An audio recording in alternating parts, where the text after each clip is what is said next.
reframe on this too is like where if it's hard for you, it means it's hard for everybody else. And that's a good thing because let's be real, most people are going to give up. I'm not trying to say that like being a dick, but like if you come into business understanding that hey, this is going to take a lot of energy, it's going to take a lot of effort, I just need to work on like improving my skill sets and getting better at the things that I picked inside of my model, then if you go into it understanding that and that there will be challenges and there will be hurdles, then, your competition, so to speak, most of them will kind of continuously go in circles, and you'll become an authority. Another thing you can look at, and I'll give you a tactical perspective on this. I posted about this a few times in the community.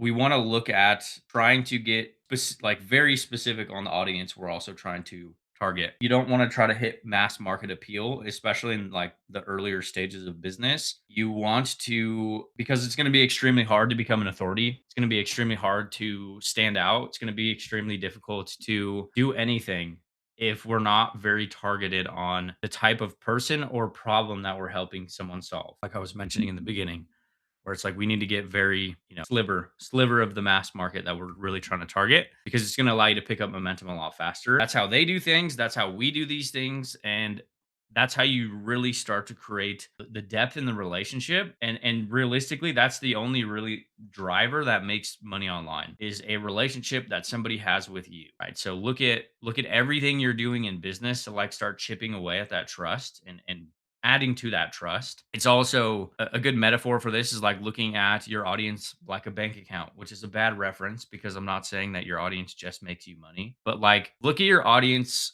like this bank. Okay. And if you go into the bank and you try to withdraw money from a bank account that has $0 in it, you're not pulling money out.